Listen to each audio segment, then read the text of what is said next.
पलायन महापाप है मेरे दोस्त। मैं आपके लिए लेके आया हूं, आप जरूर पढ़िए और लिखिए इसको। भगोड़ापन दोष है जो किसी भी इंसान को गर्त में धकेल देता है।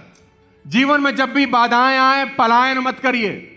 एक बार साला भागने की आदत पड़ गई, जिंदगी भर आदमी भागता रहता है, सारी उम्र भागता रहता है। याद रखना, पेड़ कट जाने के बाद दोबारा बड़ा हो जाता है, चांद फिर से बड़ा हो जाता है। इस बदलती बिगड़ती दुनिया में कुछ भी स्टेबल नहीं है, चीजें बदलती ही रहती हैं। कोई भी चीज लंबे समय तक होती ही नहीं। अच्छे दिन भी हमेशा लंबे समय तक नहीं रहते और खराब दिन भी हमेशा लंबे समय तक नहीं रहते। याद रखना, कठिनाइयों से घबराना नहीं। कठिनाइयां और बाधाएं सिर्फ कमजोर को कमजोर करने आती हैं। कठिनाइयां और बाधाएं सिर्फ कमजोर को कमजोर करने आती हैं और उन्हीं को दबा पाती हैं साला जो पहले से कमजोर है। मजा तब आता है जब कठिनाइयां और बाधाएं आपसे टकराएं, तो उनको मजा आए कि साला किसी मर्द से टकराए हैं हम। जब टकराएं तो उनको मजा आना चाहिए कि कोई आदमी टकरा है, कोई औरत टकरी है। साला हालत खराब हो जाए एक बार। ऐसा नहीं कि जरा सी गर्म हवा चली और बिस्तर बंद कर दिया कि हमारी तो होली काम। सबसे आसान तरीका क्या है? पलायन। हर आदमी थोड़ी सी प्रॉब्लम आते ही यही रास्ता चुनता है। महापाप है, आज मुझसे सुन लेना। कोई भी धंधा करना, पलायन मत करना। एक बार पलायन किया, साला गंदी आदत लग जाएगी। यहां से वहां जाओगे, वहां से कहीं और जाओगे, वहां से कहीं। अरे चुनौतियों का सामना करना एक बार सीख गए ना, पलायन की नौबत कभी जिंदगी में नहीं आएगी। कठिनाइयां पलायन करेंगी, प्रॉब्लम पलायन करेंगी, चुनौतियां पलायन करेंगी और दूर से ही देख के घबरा जाएंगी। साला कहीं चले जाना, इस पे ना जाना, ये निपटा देगा। आपको क्या लगता है जो लोग कामयाब हुए हैं उनको चुनौतियां नहीं? और हर आदमी भागना चाहता है। वो अर्जुन को देखो कि बीच लड़ाई में, लड़ाई शुरू होने की है, उसके बीच में कह रहा है ना, कुरुक्षेत्र के युद्ध में सब तैयार हैं, दोनों सेनाएं आमने सामने खड़ी हैं, सब घर बार छोड़ के आए हैं, और उसके बीच में कहता है ना, नहीं लड़ता। क्यों नहीं लड़ता? अपना तर्क है उसके पास भी। जो पलायन करते हैं सबके पास साला कोई ना कोई तर्क है, और जिसका तर्क सुनो लगता है बात तो ठीक कह रहा है। अर्जुन भी बात ठीक कह रहा है। अपनों को मारना पड़े, ऐसा राज्य मिले तो क्या करना है? इस राज्य का पलायन करना है, छोड़ दो, नहीं लड़ना, नहीं चाहिए राजपाट। ऐसे में एक बढ़िया अपलाइन का होना बहुत जरूरी है। ऐसे में एक बढ़िया कृष्ण के अलावा कोई और अपलाइन होता तो शायद अर्जुन पलायन कर जाते। कोई और होता तो पलायन, वो तर्क ही ऐसा दे रहा है। आपकी टीम में कोई पलायन करेगा, तर्क ऐसा देगा, आपके पास जवाब ही नहीं है। आप बोलते हो बात तो ठीक कह रहा है यार, इसको कैसे रोकूं, जाने तो, ऑल द बेस्ट, जा। लेकिन भगवान कृष्ण ने अर्जुन को यह नहीं बोला जा। भगवान कृष्ण ने अर्जुन को यह बोला कि यह टाइम है ये बात करने का। पहले क्यों नहीं सोचा बे? तेरी वजह से कितने लोग घर बार छोड़ के आए हैं। कम ऑन, तेरी वजह से बहुत सारे राजा लोग आ गए हैं लड़ने। उनको क्या मुंह दिखाएगा? वो तो घर जाके बोल के आए हैं कि या तो मरेंगे या मारेंगे, धर्मयुद्ध है, लड़ेंगे। और आज तू अगर भाग गया तो वो घर जाके क्या मुंह दिखाएंगे? ऐसा ही मैं तुमको बोलता हूं, ये जितने सामने बैठे हो काले कोट में, तुम्हारी वजह से साला बड़े सारे लोग घर बार छोड़ के आए हैं। तुम्हारी वजह से बहुत सारे लोगों ने नौकरियां छोड़ी हैं। अभी पलायन का रास्ता नहीं है मेरे दोस्त, ये पहले सोचना चाहिए था, आने से पहले। इतिहास उनको कभी इज्जत नहीं देता मेरे दोस्त जो बिन पैंदे के लोटे होते हैं। याद रखना मेरी बात, उनकी इज्जत होती नहीं है। इज्जत उनकी होती है जो अंगद की तरह पैर गाड़ देते हैं, कठिनाइयां कुछ भी हो साला फिर से खड़े हो जाते हैं और अपना बिजनेस बड़ा कर लेते हैं।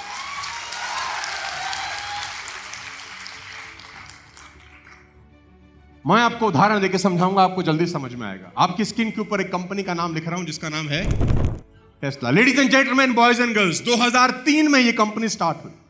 2003 में यह कंपनी स्टार्ट हुई। एलन घुसे 2004 के अंदर। आपकी जानकारी के लिए बता दूं, पहला प्रॉफिट कंपनी ने शुरू होने के 10 साल के बाद बनाया। टेस्ला का पहला मुनाफा 2013 में हुआ और कंपनी शुरू हुई 2000। क्या टेस्ला के मालिकों को भी पलायन कर देना चाहिए था? अरे 10 साल हो गए यार, 10 साल हो गए, छोड़ दो यार, नहीं हो रहा तो कुछ और करते हैं। नहीं, इन लोगों को अपने ऊपर भरोसा था, अपने आइडिया पे भरोसा था। दुनिया इनको प्रभावित नहीं कर सकी, एक दिन साला इन्होंने ही पूरी दुनिया को प्रभावित कर डाला। Ladies and gentleman, boys and girls, मैं आपकी जानकारी के लिए बता दूं, वो कंपनी जिसने पहले 10 साल में 1 रुपया प्रॉफिट नहीं कमाया था, आज 8,36,000 करोड़ का एसेट वैल्यू है। 8,36,000 करोड़ पहले 10 साल 1 रुपया भी ना कमाने के बावजूद। और ये कहानियां सुनने के लिए नहीं हैं, इनको जिंदगी में इंप्लीमेंट करना बस। आपकी स्क्रीन के ऊपर फेडेक्स का एग्जांपल आपको देता हूं आज। फेडेक्स 1971 में स्टार्ट हुई, पहला प्रॉफिट 1975, यानी अपनी स्थापना के 4 साल के बाद बनाया इस कंपनी ने। यानी पहले 4 साल फेडेक्स ने 1 रुपए का मुनाफा नहीं कमाया। आज 6,86,000 करोड़ का एसेट वैल्यू है और करीब करीब 5 लाख लोग काम करते हैं उस कंपनी में, जिसने पहले 4 साल में 1 रुपया भी।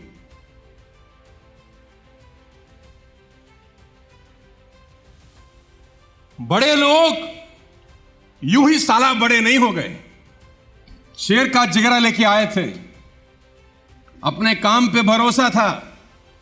ऐसा नहीं था कि 4 लोग पिन मारें तो साला गुब्बारा ही फट के हाथ में आ जाए। लेडीज एंड जेंटलमैन, अमेज़न 1994 में जेफ बेजोस ने स्टार्ट किया, 9 साल तक 1 रुपया नहीं कमाया इस आदमी ने। पल्ले से लगाता रहा, उधार मांग के लगाता रहा, पहले 9 साल 1 रुपया नहीं कमाया। 2003 में स्वाद चखा, आज 41,60,000 करोड़ का ब्रांड वैल्यू है। दुनिया का नंबर 1 आदमी बना वो, जो 9 साल अच्छा आप मुझे बताओ, उस 9 साल में लोग क्या कहते होंगे जेफ बेजोस को? आप बता दो, मुझे नहीं कहना आपसे। उस 9 साल में कौन ऐसा होता होगा जो जेफ को बोलता होगा, जेफ तू कमाल कर रहा है, हमें तेरे पे पूरा भरोसा है, लगा रहे। लोग इसकी चड्डी में बम नहीं, एटम बम लगाते होंगे। और 9 साल प्रॉफिट नहीं कमा रहा, यह बड़ी बात नहीं है। बड़ी बात यह है कि उस 9 साल में पैसा भी लगाया जा रहा है, पीछे से पैसे की बम्बार्डमेंट हो रही है, उधार मिल रहा है, उधार लगा रहा है, पल्ले से मिल रहा है, पल्ले। एक बात का भरोसा है कि मैं जो आइडिया लेके चल रहा हूं, एक दिन साला दुनिया पे राज करूंगा, एक दिन राज करूंगा।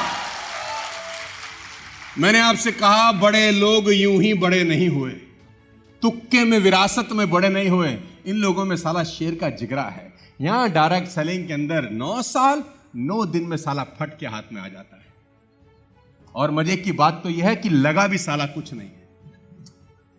तुमको पैसा क्यों आना चाहिए? ऐसा कौन सा कांड किया है कि आ जाए? ये है वो लोग। 2007 में फाउंड हुई जियो।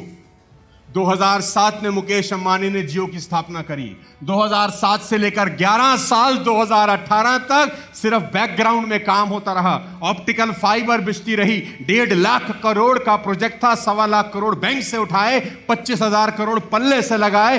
पहले 11 साल अंबानी साहब एक पैसा कमाए बिना 1.5 लाख करोड़ लगा गए। मुझे आप बताओ, 7 से लेकर 18 तक, उस 11 साल के अंदर, 9 साल के अंदर कितने लोग बोलते होंगे कि तू बहुत बड़े, 1.5 लाख करोड़ लगा दिया। और फिर वो आदमी कहता होगा कि हर आदमी से 200-300 रुपया कमाऊंगा बस।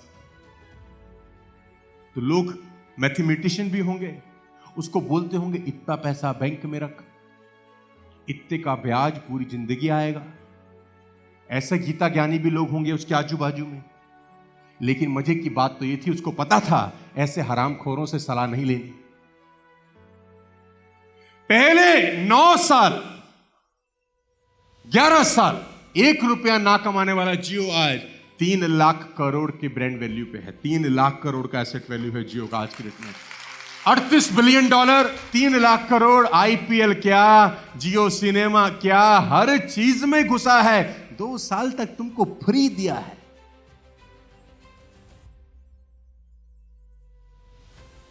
बिजनेस माइंडसेट से नेटवर्क मार्केटिंग होती है, एम्प्लॉय माइंडसेट से नहीं होती। कागज पे लिख लो आज। डायरेक्ट सेलिंग का बिजनेस एम्प्लॉय माइंडसेट से हो ही नहीं सकता कि मैं किसी टीम का हिस्सा हूं, वो जैसा बताएगा मैं कर लूंगा, ऊपर वाला बता देगा मैं कर लूंगा, नहीं बताएगा मैंने, ये होएगा ही नहीं। तो इस बात को अच्छे से समझ लो, पेशेंस रखनी पड़ेगी। बहुत समय ऐसा होगा पे आउट गिरेंगे, नहीं आएंगे, लोग परेशान करेंगे। अरे कितना साल तुमको टोटल हुआ है? 4 साल तो मुझे ही हुआ है, तो तुमको तो कम ही हुआ होगा। और तुम्हारा लगा क्या है बे? जितना पैसा लगाया उसकी तुम पूड़ियां तल के खा गए राइस ब्राइन में, कमीनो। तुम्हारा पल्ले से क्या लग रहा है? इनका पल्ले से 10-10 साल लगे हैं और अंधा पैसा इन्वेस्ट हुआ है। इन सब में एक ही बात कॉमन है। ऐसे दर्जनों एग्जाम्पल आप गूगल पे जाएंगे तो आपको मिल जाएंगे। मैंने कोई हैरान करने वाली चीज आपको नहीं बताई, आप भी निकाल सकते हैं। इनमें एक ही समानता है कि इनको इनके डिसीजन पर भरोसा था। इन्होंने जो डिसीजन लिया ना, उस डिसीजन पे ये चट्टान बनके, तो आप सबने भी ना 6 महीना, 2 महीना, 1 साल, 2 साल पहले एक डिसीजन लिया होगा वेस्टेज में आने का। कम ऑन, मैं कह रहा हूं कुछ मत करो, अपने डिसीजन की लाज बचा लेना, बस आपका ही डिसीजन है। ये चुनौती तुम्हारी है मेरे दोस्त, क्योंकि तुम जिस बिजनेस में हो ना, हर चौथे दिन कोई सिचुएशन ऐसी बनेगी कि मन करेगा कि छोड़ दे। तुमको क्या लगता है 22-23 साल में हमारी जिंदगी में कोई सिचुएशन नहीं आई होगी? ये 23 के 23 साल हनीमून पीरियड रहे होंगे? नहीं। लेकिन हमको एक बात पता थी कि चींटी के आगे कितना भी अवरोध पैदा कर दो, वो रास्ता बना ही लेगी जाने का। चींटी जा रही हो ना, आप रखो उसके आगे कुछ भी रख के देखो एक बार, मैं दावा दे सकता हूं वो वापस नहीं पलटती। पेंसिल रख दो, साला पेंसिल के ऊपर से निकल जाएगी। हाथ रख दो, हाथ के साइड से निकल जाएगी। ऐसा नहीं होगा कि चींटी जा रही है, तुमने कुछ रखा, उसने बोला वापिस।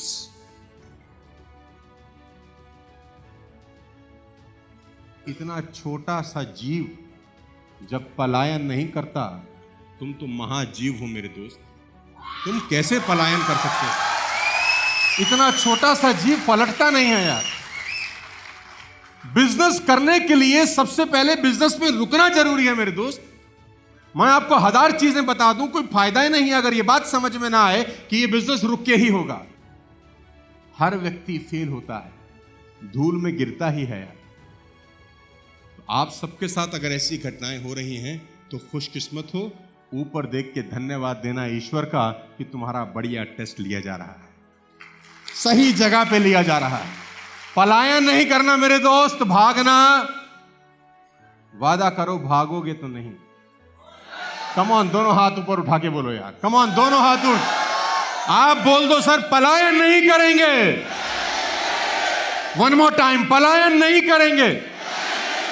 चाहे कुछ हो जाए, कितनी आंधियां उड़े, कितने तूफान उठें, दुनिया छोड़ देंगे लेकिन साला करेंगे यही कंपनी, और आखिरी तक डट के करेंगे। भाई ये डिटर्मिनेशन चाहिए मेरे दोस्त। We need determination.